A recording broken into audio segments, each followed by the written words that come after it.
When you play the Game of Thrones, Subscribe and like. you die. There is no middle ground.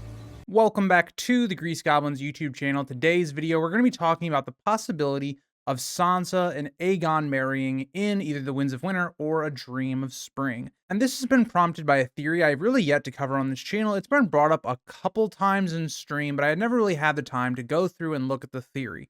Now, I want to point out this theory was made when I was like around 13 years old. So this is a very old theory, but it's a very good theory. It also goes to show how long we've been waiting for the Winds of Winter. But let's take a look at this idea of Sansa and her 5 suitors. If we look at Sansa and throughout her story, she has been in talks or betrothed or even married to 4 different individuals. The first one being to Joffrey Baratheon, the second one being with the whole plot of her marrying Willis Tyrell and going to Highgarden in A Storm of Swords, then marrying Tyrion Lannister, but it wasn't consummated, and now with the Winds of Winter, we have Harry Harding. So what is the relevance then to the theory I'm going to discuss about her 5 suitors? So if you've read A Knight of the Seven Kingdoms, or the first novella in The Hedge Knight, you would know there are 5 champions at Ashford. Now, it's very interesting given who these people are, and you also think about who they are defending. They are defending Lord Ashford's daughter, who is only 13 years old, very similar to Sansa.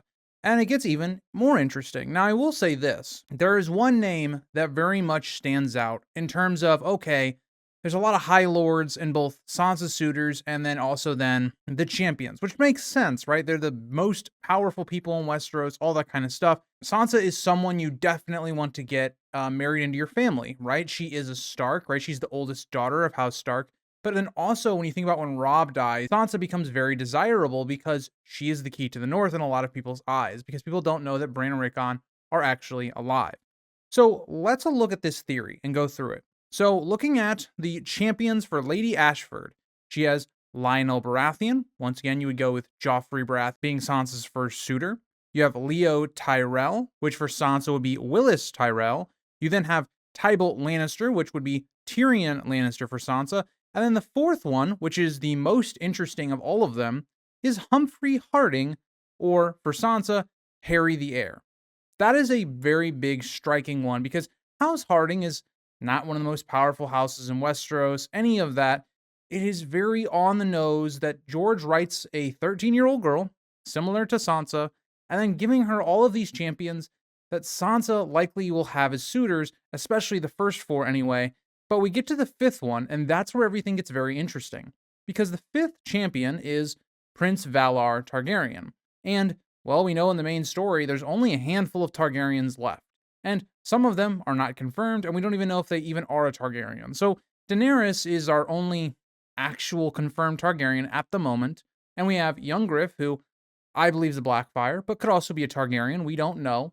And then you also have Jon Snow, who we don't know if he's a Targaryen yet, but I do believe he is one.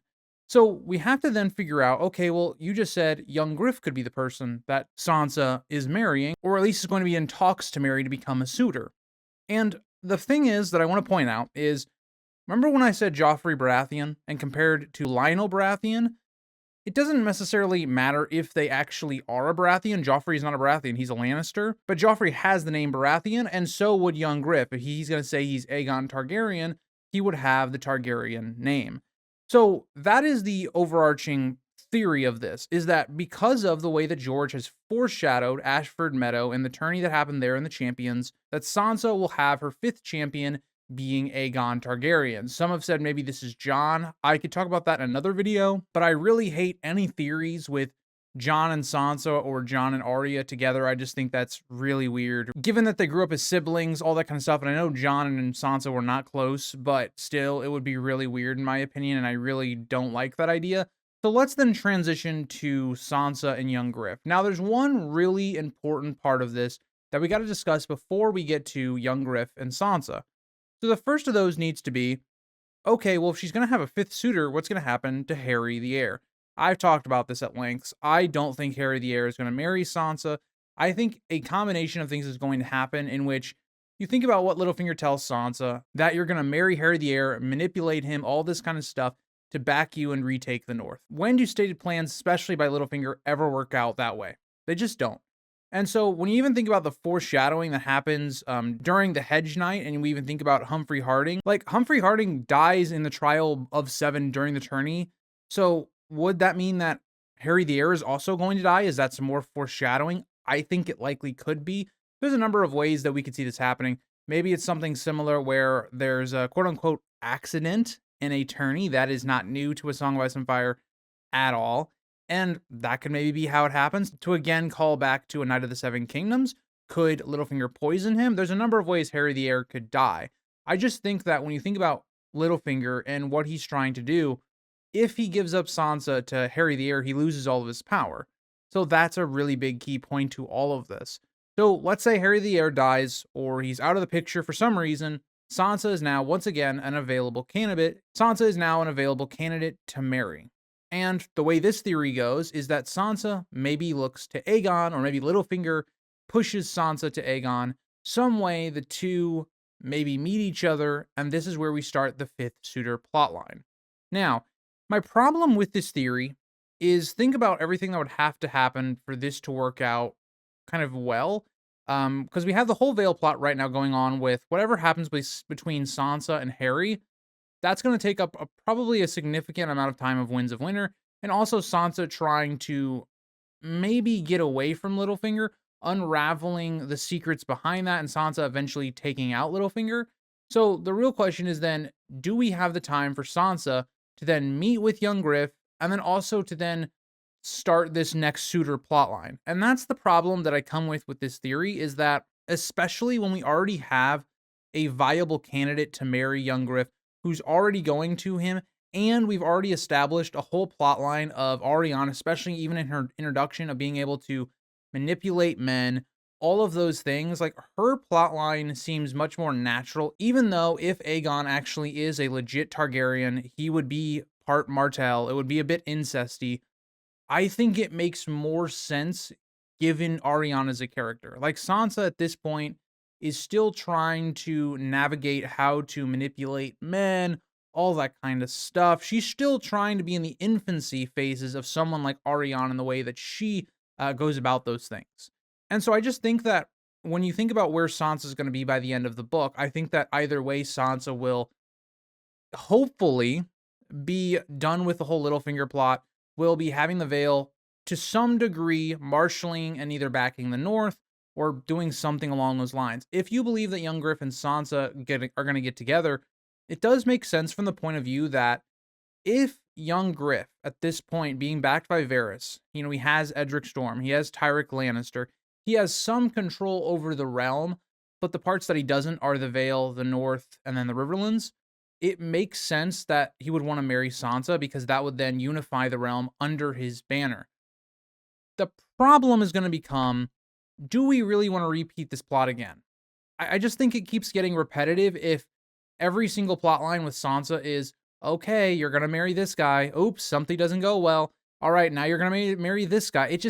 I don't know if I like this idea because we're just recycling kind of the same thing, except Sansa is just getting better and better at playing the game and all of that kind of stuff. I don't know what to think about this plot. I would love to hear your guys' thoughts. I just think it's far more likely, given foreshadowing, given Arianne as a character, given proximity to Young Griff, because Sansa would have to then, at some point, she does this whole plot line with the Vale, gets through it, takes the ship from Goldtown to King's Landing, meets Young Griff. They have some sort of chemistry. They discuss maybe a marriage. You also have to take into account if Young Griff is willingly, openly trying to marry Sansa. If it isn't Sansa doing what I think Arianne's going to be doing, where she's enticing Young Griff, who's this young teenager, to marry her, all that stuff, he then is going to have to say, okay, I'm not marrying Daenerys, going against what Jon Con wants willingly. So I look at the idea and I think this is a great theory. I think there's some very on-the-nose foreshadowing. Could we see a scenario where maybe Littlefinger tries to propose Sansa to Young Griff, but it doesn't work out because Arianne has already wormed her way in, all that kind of stuff, and then that would fulfill the 5 suitors plot? Yes. Just remember, with the 5 suitors plot, Sansa doesn't have to marry Young Griff. There just has to be some alleged, like, maybe a talk of saying, okay, Young Griff and Sansa are going to marry, and maybe one or two side, and maybe they agree to it for a time and then it gets broken up. That's all that needs to happen for this plot line to be fulfilled. Remember, Sansa doesn't marry Joffrey. She doesn't even get close to marrying Willis. There's just like a verbal contract there until it's broken up.